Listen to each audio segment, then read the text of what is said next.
ज्या ज्या वेळेस आत्मधर्माच्या वाटा बुजतात, अंधुक होतात, अज्ञानी लोकांना त्याचे अर्थ नीट कळत नाहीत, वाटा नीट दिसत नाहीत, सांगता येत नाहीत, त्या वाटा प्रयोग शून्य होतात, वाट सापडत नाही. अवघ्या वाटा झाल्या क्षीण, तुकाराम महाराज. अवघ्या वाटा झाल्या क्षीण, कलीन घडे साधन, उचित विधी विधान, न कळे न घडे सर्वथा. अवघ्या वाटा झाल्या क्षीण, वाटा सगळ्या क्षीण होतात, की वाटा नीट दिसत नाहीत, अंधुक दिसतात. म्हणजे नीट त्याचा वैज्ञानिक रीती संपलेली आहे. भजन कसं करावं माहीत नाही, भोजन कसं करावं माहीत नाही, यज्ञ याग कसे करावे माहिती नाहीत, कर्मकांडांचे प्रयोग नीट जुळत नाहीत, मनाला वाटेल तसं सगळं करतायत. त्याला क्षीण वाट म्हणतात. वाट म्हणजे मार्ग, मार्ग म्हणजे कर्मकांडांचे आणि भक्ती मार्गांचे प्रयोग. वाट शब्दामध्ये आपोआप होणारे नाही. आपल्याकडे जसं आपोआप होतं तसं नाही, करावे लागणार आहेत प्रयोग. भजन करावं लागतं, गायत्री जप करावा लागेल, नमोंकार मंत्र करावा लागेल, महामृत्युंजय करावा लागेल, यज्ञ याग करावे लागतील, इंद्रियामधून कर्म करावं लागेल, बुद्धी चालवावी लागेल, हातपाय हलवावे लागतील, मती चालवावी लागेल, बुद्धी चालवावी लागेल. आणि त्या चालवण्यामध्ये वैज्ञानिक रीतींचा अभाव, त्याचे फळं दिसत नाहीत. अनेक वर्षांपासून आम्ही सगळं करत आलो आहेत, अनुभव काही नाही, आणि अनुभव शून्यता येते, प्रयोग चालतायत, त्याला म्हणतात क्षीण वाट. अवघ्या वाटा झाल्या क्षीण, कारण सांगितले तुकारामांनी, कलीन घडे साधन. काही काही वाटा अशा आहेत कलियुगामध्ये तुम्हाला जुळणारे नाहीत. हठयोग, अष्टांग योग, रामदेव बाबांचे प्राणायामांचे 4 प्रयोग जर सोडले, 4 प्राणायामन काही आसनं नंतरचं जुळू शकत नाही. काही वाटा अशा आहेत तांत्रिक उपासना, मंत्रतंत्र प्रयोग नाही जुळू शकणार. अवघ्या वाटा झाल्या क्षीण. आणि काही वाटा आम्हाला एवढा वेळ नाहीये, तुकारामांसारखं 12-12 तास आम्हाला मिळणार नाही आहेत, आम्हाला व्यवहार करून जायचंय. मिरेसारखं रात्रंदिवस नाही नाचता येणार. अवघ्या वाटा झाल्या क्षीण, कलीन घडे साधन, उचित विधी विधान, न कळे न घडे सर्वथा. उचित विधी विधान, नियम, रूल्स अँड रेग्युलेशन्स, नियमावली, धर्माची नियमावली नीट समजत नाही. कसं करावं, नियम काय आहेत, पद्धती काय आणि प्रयोग काय, आणि योग्य ते प्रयोग वैज्ञानिक दृष्टी असलेले हे कळणार नाहीत. न कळे न घडे सर्वथा. म्हणून आलोय म्हणतात तुकाराम महाराज. तीच पोझिशन भगवान गोपाल कृष्ण सांगतायत की ज्यावेळेस अशा वाटा कर्ममार्गांच्या, भक्तिमार्गांच्या, यज्ञाच्या, वेदांताच्या ज्यावेळी क्षीण होतात, कळत नाही, अनुभव शून्यता येते, मनाला वाटेल तसं करतायत, त्यावेळेस भगवान म्हणतात मी अवतार घेतो आणि साधू संतांना त्या नीट करायला सांगतो. साधूचा मान गिवसी. साधू म्हणजे इथे सिद्ध पुरुष जे कुंडलिनी जागृत करू शकतात, बाजारात फिरत नाहीत, कीर्तनं नाहीत, भजनं नाहीत, पोथ्या सांगत नाहीत, कर्मकांडांचे प्रयोग ते करत नाहीत, त्यांना म्हणतात. ते फक्त काय करतात, पात्र शिष्यांना हा योग देतात, त्यांना साधू म्हटलंय. आणि त्यांना आजपर्यंत मान फार कमी मिळाला, ज्ञानेशांना कमी मिळाला, उलट छळ केला. तुकारामांना कमी मिळाला, छळ केला. साईबाबांचा अर्धवट छळ झाला, प्रत्येक साधू संतांचा. महावीरांना छळलं, बुद्धांना छळलं, येशू ख्रिस्तानं तर मारलं, सॉक्रेटिसला मारलं, विष पाजून मारलं. आम्ही छळ केला. भगवान म्हणतात, मी ज्यावेळेस अवतार घेतो, माझं काम त्या साधू संतांचा मान वाढवणं आहे. कारण त्यांना मान देणारे शिष्य तयार झाल्याशिवाय, समाज तयार झाल्याशिवाय राजर्षी योग विद्येचा, ज्ञानेश्वरीतील योगांचा प्रचार प्रसार होऊच शकणार नाही. म्हणून दैत्यांची कुळे नाशी, जे लोक सुधरूच शकणार नाहीत आणि धर्माच्या विरुद्ध ते लोक धर्म जे जागवतात त्यांना जगू देत नाहीत, त्यांचा मात्र मी नाश करेल असं भगवंत म्हणतात. त्यांना संपवेल. आणि दुसरं काय करेल? साधूचा मान गिवसी, साधूंचा मान गिवशी, साधूचा मान गिवसी. तुम्हाला सांगतो, भगवान गोपाल कृष्णांना शिकायची गरज आहे का हो? शिकायची गरज आहे? भगवान रामचंद्र प्रभूला शिकायची गरज आहे? अरे जे ज्ञान प्रगट करतात त्यांना शिकायची गरज आहे का? मग का शिकले? मग चमत्कार दाखवायचा होता, दाखवला. आणि भगवान गोपालकृष्ण फक्त 64 दिवस शिकले. 64 डेज, 64 दिवस विश्व वसुंधरेवर शिकणारा एकमेव विश्व निर्माण झाल्यापासूनचा बालक. पण परवा मुसलमानांचे आले होते, फार मोठे वक्ते, आम्हाला बोलावलं होतं, आम्ही गेलो होतो. त्यांनी फार सुंदर थीम मांडली.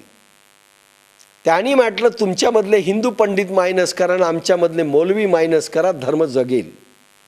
का धर्माला मारणारे हेच लोक आहेत दोघं.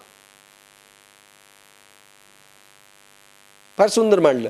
त्यांनी सांगितलं, भगवान गोपालकृष्णांचे आम्ही वंशज आहोत, आम्ही भगवान गोपालकृष्णांना मानतो. भगवद्गीता आद्य ग्रंथ आहे हे त्यांनी मान्य केलं. पण म्हटलं, शिकले किती भगवान? म्हणजे मी अनेकांना प्रश्न विचारला, कोणी काही बोलले नाही. पण त्यांना म्हणायचं होतं, एक अडाणी माणसाने एवढं मोठं काढलं.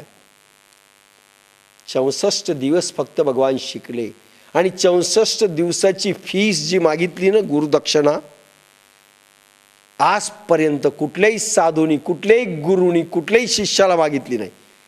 राम 12 वर्षे शिकले हो, काय गुरुदक्षिणा मागितली? काही मागितली नाही वैशिष्ट्याने. म्हणजे इतके पोरं शिकले, पांडव शिकले, काय मागितलं द्रोणाचार्यांनी? एक खुर्ची देऊन टाकली दरबारामध्ये, 1 ऑफ, एक सेनापती. मागितलं काही नाही.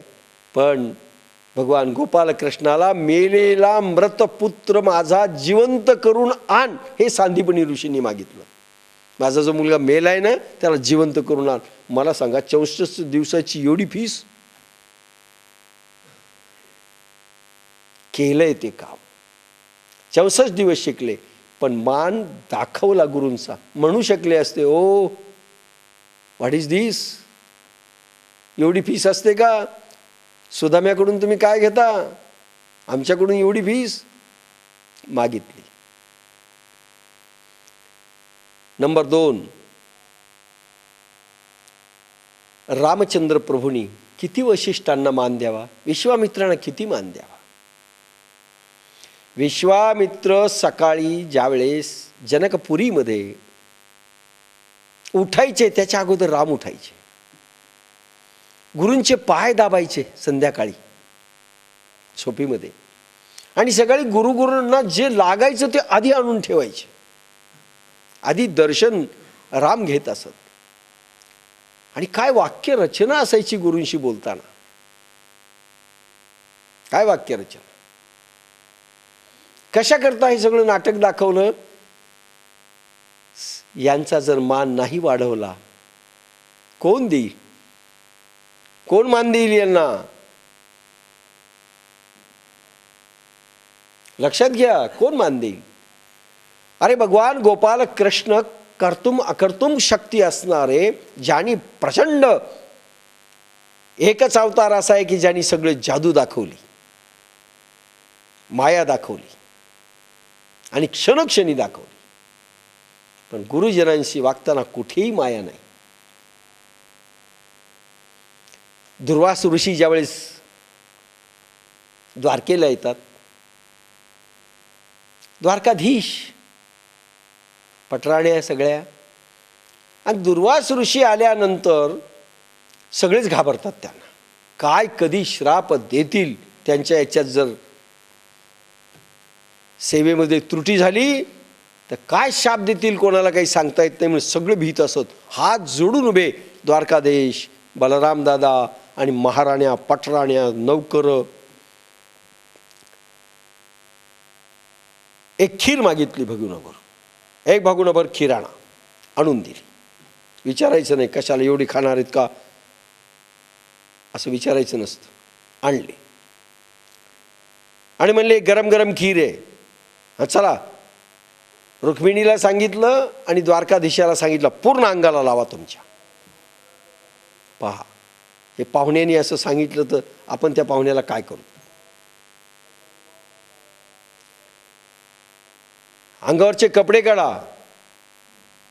रुक्मिणीचे काय कमी करता येतील तेवढे काढले. संपूर्ण अंगाला खीर लावली दोघांच्या, तोंडासहित. डोळेच फक्त असे दिसायचे. तोंडासहित लावा, हातासहित लावा खीर. आणि रथ जुंपला.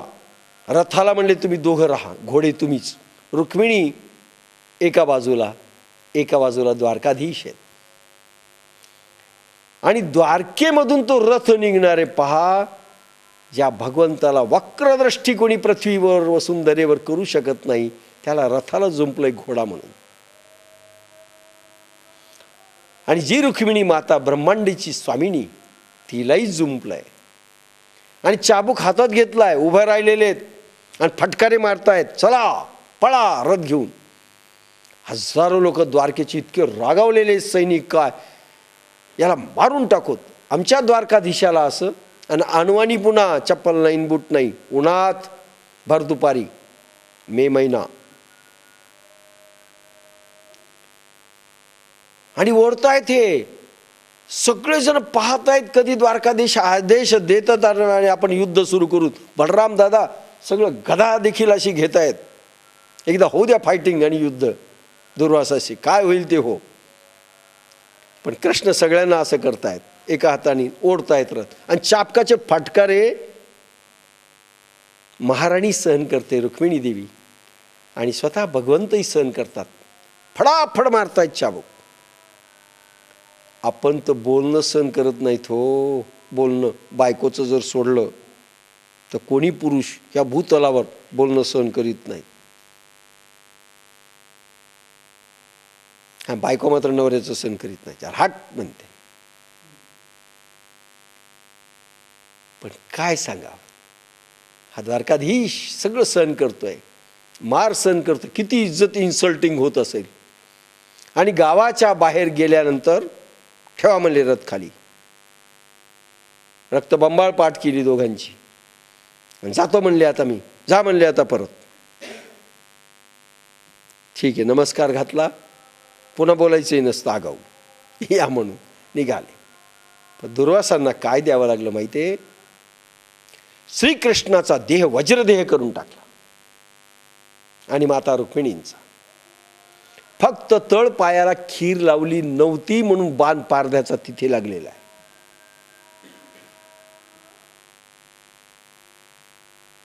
काय दिलं दुर्वासाने. आणि म्हणून द्वारकाधीश असे झाले. पण द्वारकाधीशांना गरज तरी होती का? तशी म्हणलं तर गरज नव्हती. पण दुर्वासानं ते म्हणूही शकले असते. पण दाखवायचं होतं मी गुरुजनांचा किती आदर करतो.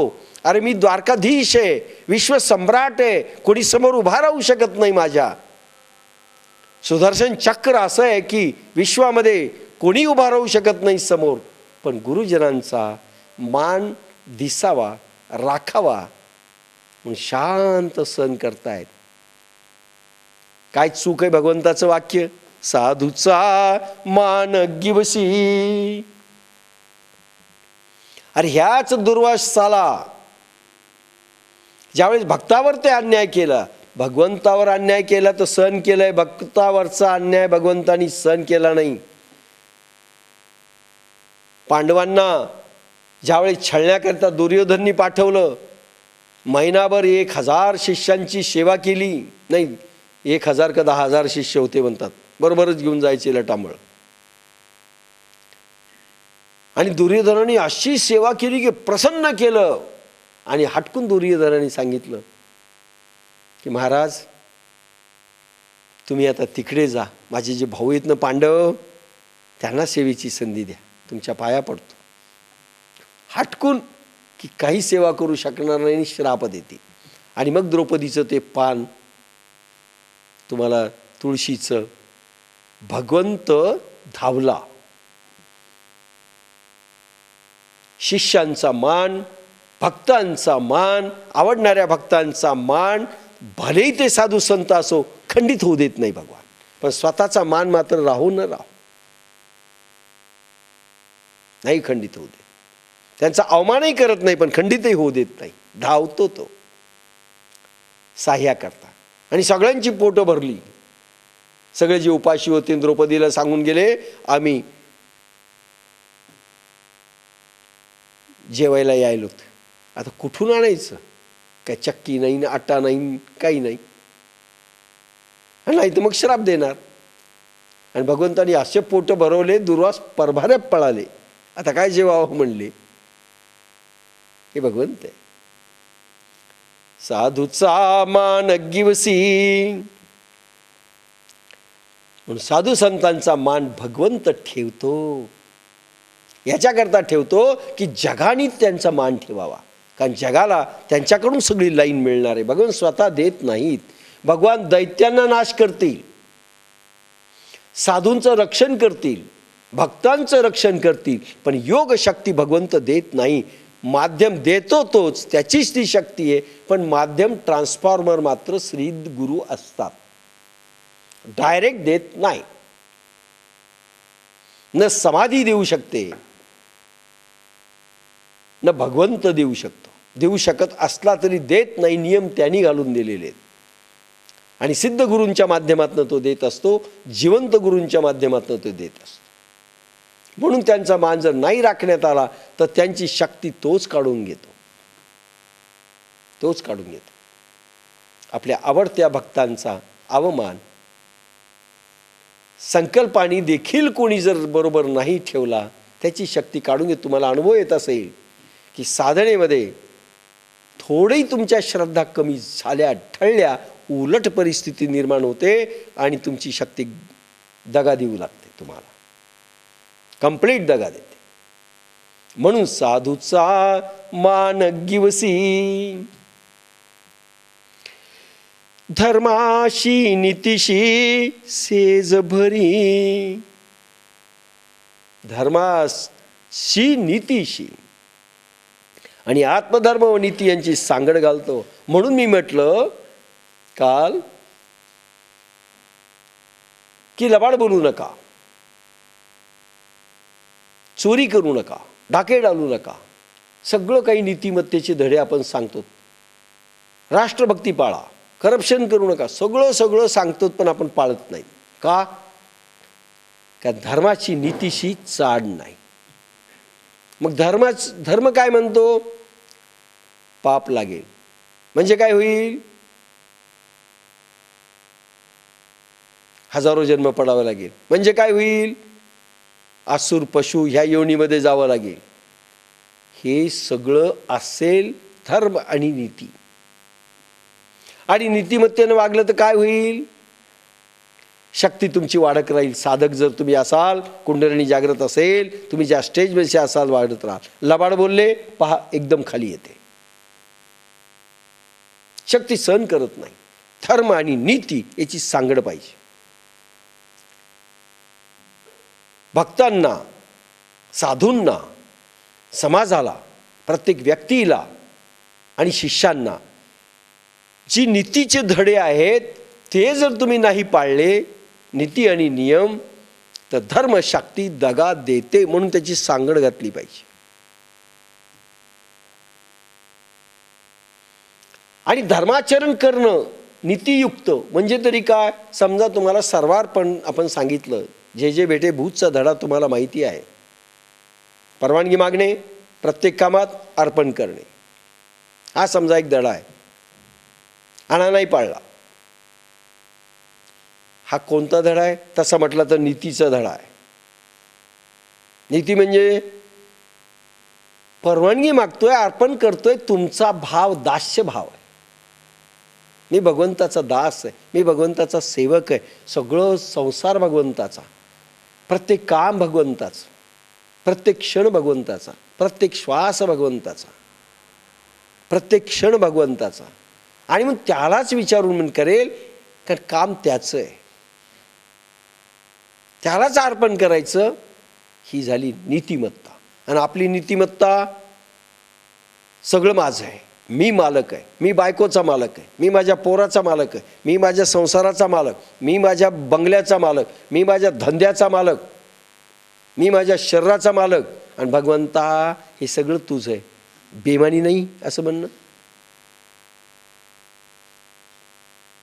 एकीकडे मागतायत, एकीकडे स्वामित्व दाखवतायत आणि एकीकडे भगवंता हे सगळं तुझं म्हणतायत. बेमानी, सरासर बेमानी. हे सगळे प्रयोग पुन्हा सुरू होतील. भगवंत म्हणतात मी करतो, माझं प्रगटीकरण झाल्यानंतर साधना करायला लागतो, याचे रीती नीती आणि नियम मी बसवतो. धर्माशी नीतीशी सेज करी, या दोघांना एकत्र आणतो. हिंसक, निंदक, भंजक, रजतम, भेसळक, आतताई, द्वेषक, राष्ट्रघातक इत्यादी हे सर्व असुर हे दैत्य गणावे. दैत्य कोणाला म्हटलंय? हिंसा करणारे, निंदा करणारे, तोडफोड करणारे, रजतमांची भेसळ असणारे, आतताई, द्वेषक आणि राष्ट्रघातक असुर यांना दैत्य म्हणायचं. दैत्यांची कुळे नाशी. निंदा कुचेष्टा करणाऱ्याला भगवंत ठेवत नाही. एक तर त्याला संपविल, नाही तर त्यांची भाववृत्ती संपवेल, काहीतरी एक करेल.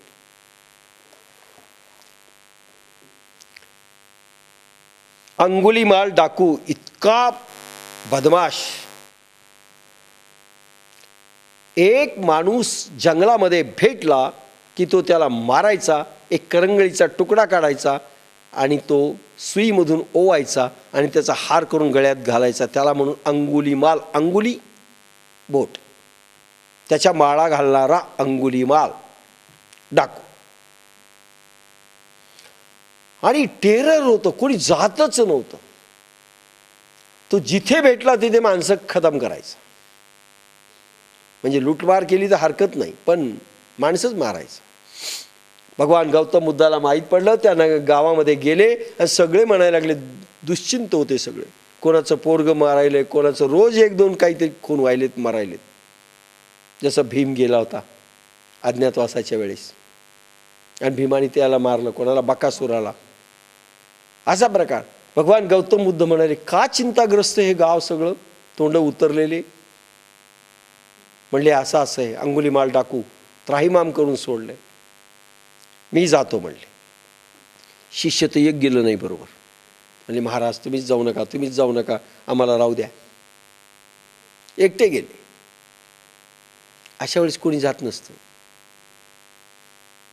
खाणे को सब तैयार. त्यानंतर गेले. गावकरी म्हणाले जाऊ नका महाराज, तुम्ही चांगले दिसता म्हणून जाता. काही नाही, शांत. गेल्यानंतर अंगुलीमालने पाहिलं, बाप रे म्हणला, एक दिव्य पुरुष येतोय. खरं म्हणतो ताबडतोब मारायचं. आणि त्याला म्हणले, ए साधू दिसतोस, बलशाली दिसतोस, म्हणून आज पहिल्यांदा म्हणतोय तू निघून जा इथून. तुला माहित नाही का माझा नियम, मी अंगुलीमाल डाकू आहे, मी मारणार.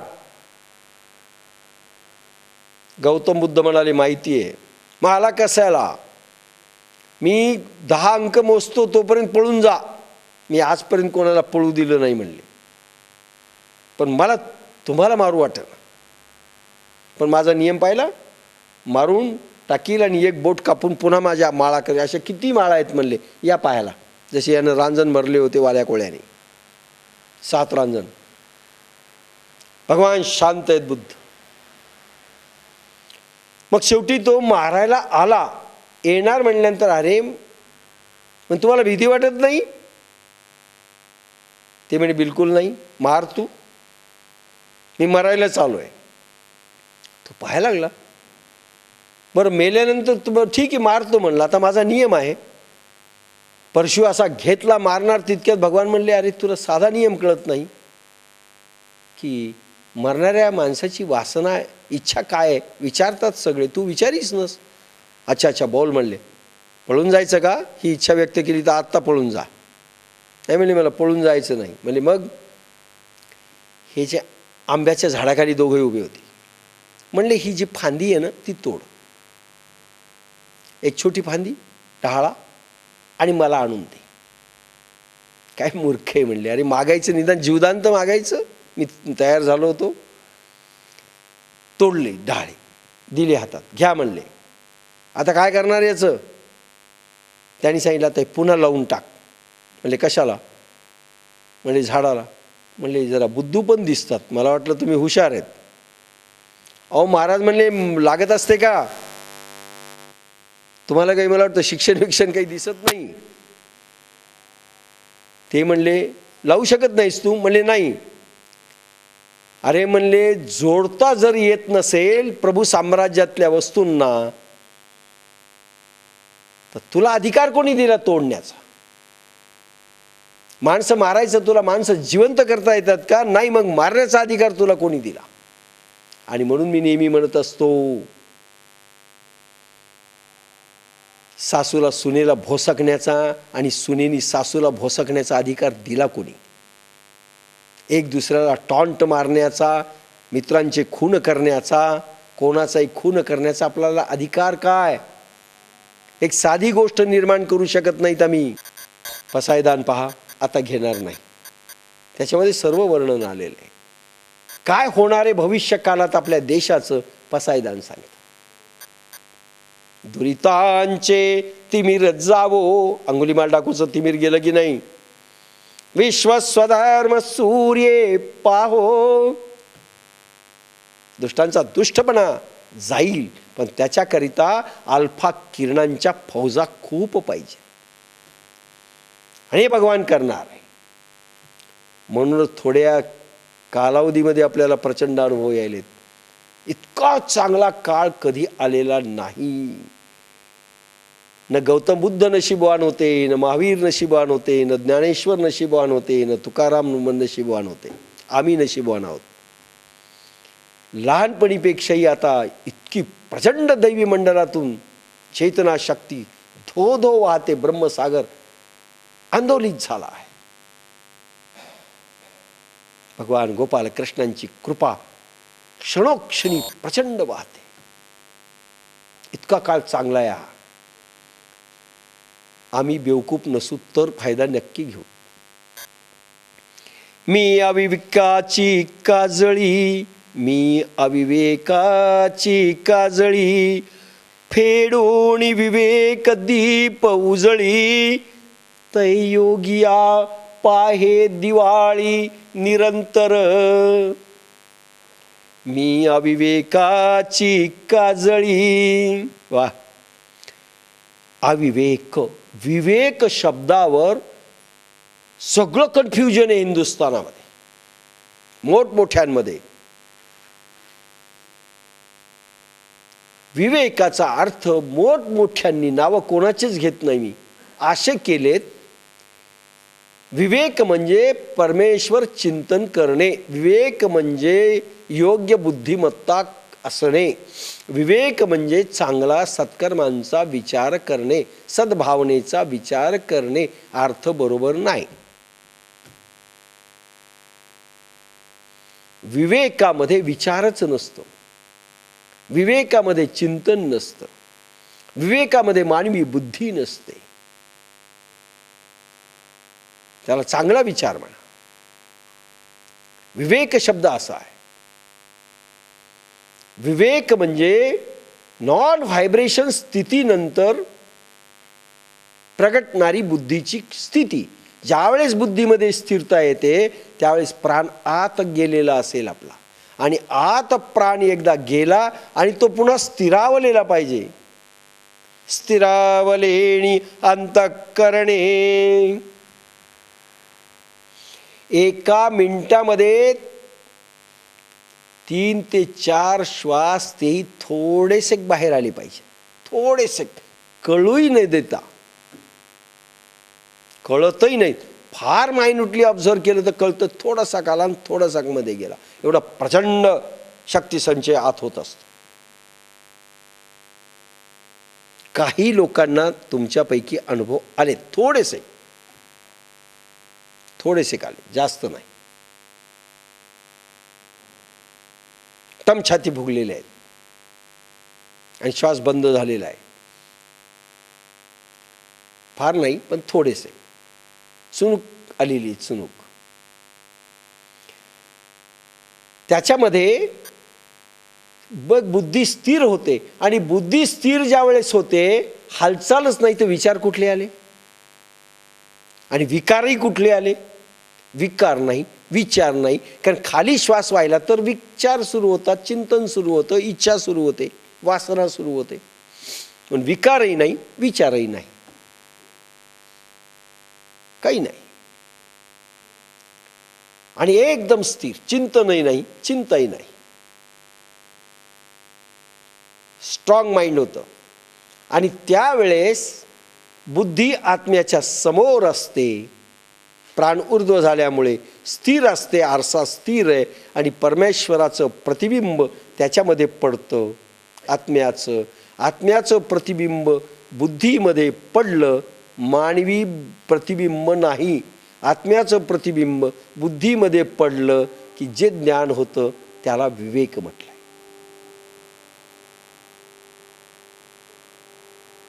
जी जाणीव होते. प्रेरणा ईश्वरीय असतात, मग त्याचं चालणं, बोलणं, खाणं, पिणं सगळं ईश्वरीय असतं, कारण प्रेरणा सगळ्या ईश्वर देतो. आणि ज्या प्रेरणा बुद्धी घेते, अब्सॉर्ब करते, ते स्थान म्हणजे विवेक.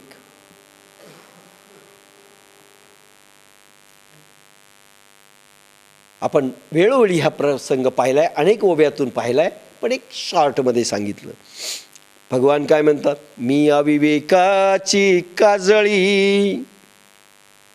अविवेक म्हणजे अज्ञान, अविवेक म्हणजे विचार, अविवेक म्हणजे चिंतन, आणि अविवेक म्हणजे चिंता. बुद्धीवर निर्माण झालेली अविद्येची, अविवेकाची, विकाराची, चिंतनाची व चिंतेची व विचाराची झळाळी, काजळी मी संपवतो. म्हणजे असे प्रयोग निर्माण करील की आरसा स्वच्छ झाला पाहिजे, आणि आरसा स्थिर झाला पाहिजे, आणि ईश्वराच्या महाबुद्धीतून आपल्या बुद्धीमध्ये प्रतिबिंब जे पडतं आणि जे अब्सॉर्ब करतं ते म्हणजे विवेक.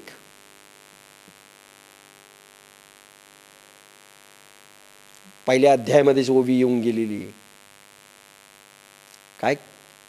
कडसले, यमनियमी कडसले, तपोज्ञानी चोखाळले, आणि विवेकाची कढई. काय सुंदर शब्द आहे पहिल्या अध्यायामधला. दुसऱ्या अध्यायामध्ये, मला वाटतं दुसऱ्या अध्यायामध्ये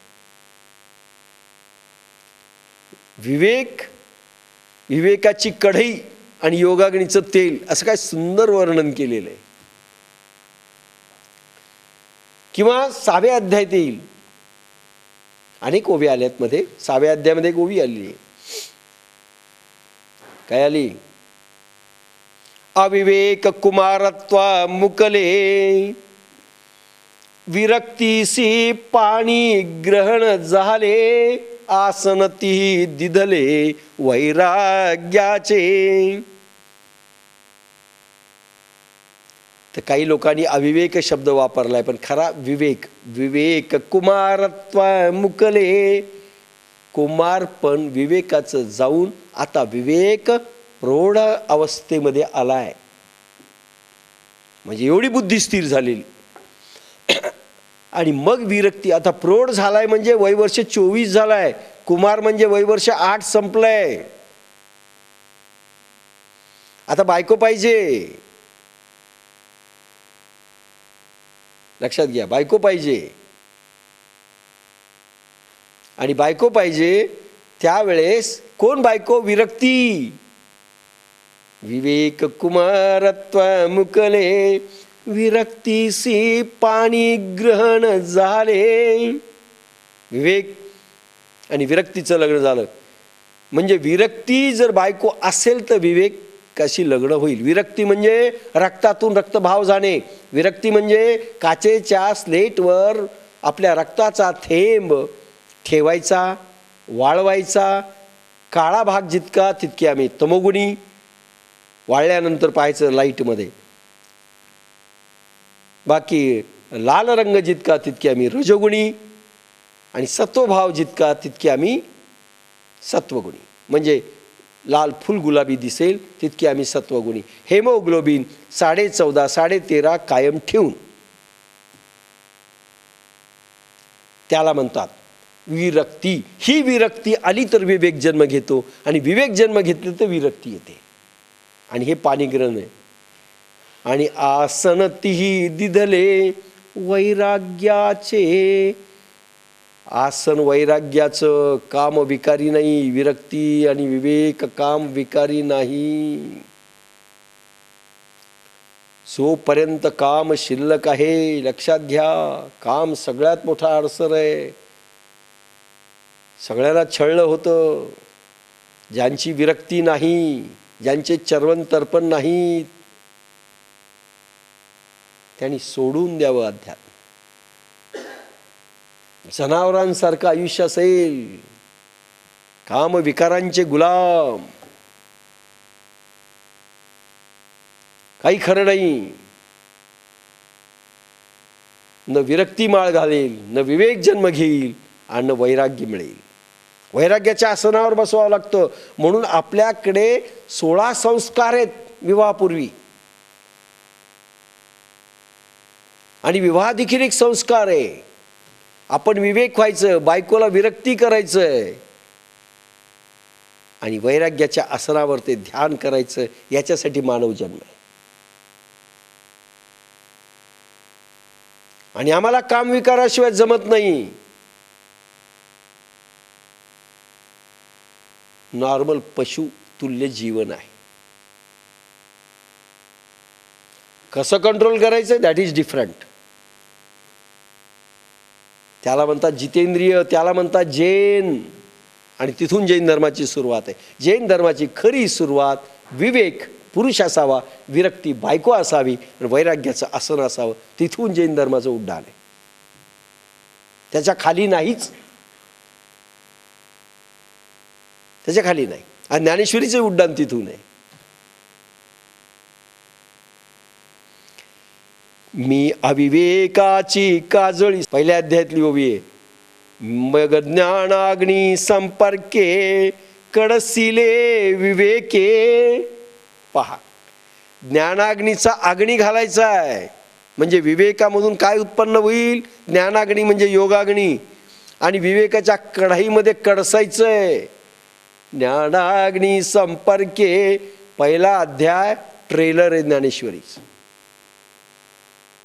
सगळ्या ओव्या म्हणजे ट्रेलर मी नेहमी म्हटलेलं आहे. 24 ओव्या आहेत त्या ट्रेलर. ज्ञानेश्वरीत काय येणार आहे?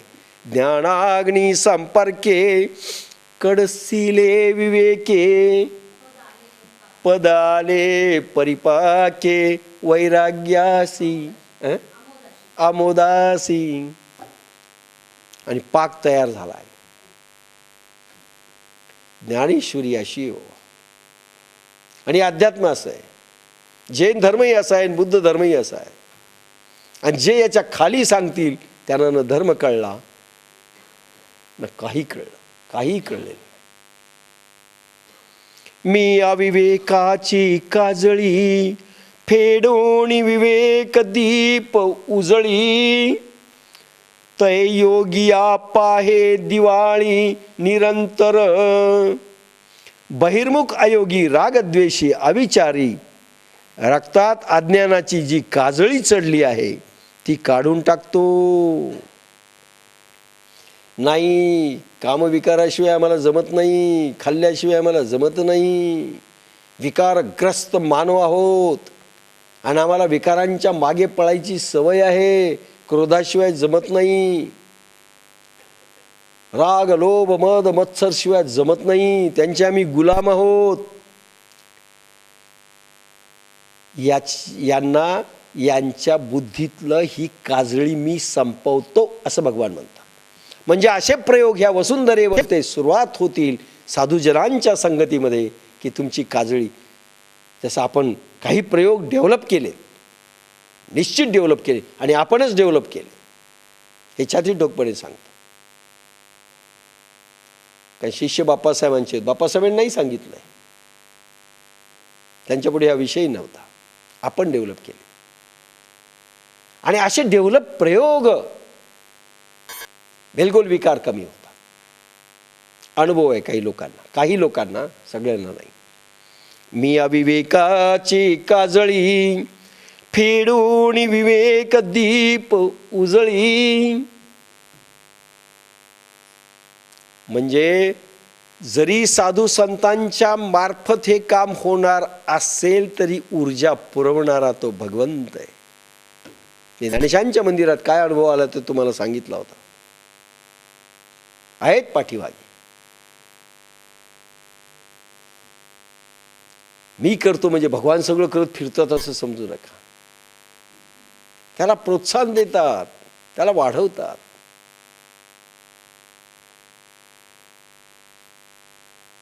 असे साधू निर्माण करतात. नामदेवानी आपल्या अभंगात ज्ञानेश्वराविषयी म्हटलंय, साधकांचा माय बाप हरे दर्शने ताप, ज्ञानोबा माझा ज्ञानोबा माझा. साधकांचा माय बाप, त्यांना कमी पडत असेल ती ऊर्जा पुरवणारे महात्मे. कोणाच्या दालनातून घेतात ते? प्रभूच्या दालनातून घेतात. इधर कमाल उधर सप्लाय. मी अविवेकाची काजळी फेडून विवेक दीप उजळी. हा ज्ञानाचा दिवा आहे. ज्ञान म्हणजे आत्मज्ञान, ज्ञान म्हणजे आत्मसाक्षात्कार, ज्ञान म्हणजे प्रभू समोर दिसणे. ज्ञान म्हणजे शब्दज्ञान नाही, ज्ञान म्हणजे चिंतन नाही, विचार नाही. कारण विचार आणि चिंतन तिथे प्रभू नाही. ज्ञान म्हणजे शास्त्रज्ञान नाही, ते अलीकडचं आहे. शास्त्रज्ञानातून प्रभू समजल्या जातो, प्रभू दिसत नाही. लक्षात घ्या, शास्त्रज्ञानातनं प्रभू समजतो, प्रभू दिसत नाही. समजतो असा असतो का प्रभू, बस एवढंच, बाकी काही नाही. आणि सगळ्या लोकांनी त्याला ज्ञान सांगितलंय, कथा पोथ्या सगळ्या ज्ञान सांगितलं. नो, मी अविवेकाची काजळी फेडून विवेक दीप उजळी. ज्या लोकांमध्ये अशी अविवेकाची काजळी चढली असेल, चिंतन चिंतेमध्ये असतील, शास्त्रज्ञानाच्या चोखडात हे लिडबिडलेले असतील, त्याची अविवेकाची काजळी काढतो. अशा लाटा लहरी निर्माण होतील, असे साधुसंत भेटतील की अविवेकाची काजळी त्याची निघून जाईल आणि विवेकाचा दीप उजळेल. म्हणजे प्राण प्रवाह ऊर्ध्व होऊन स्थिरावेल, समाधी सुखांचे अनुभव जनता घेईल. त्याच्यासाठी भगवंत अवतार असतो.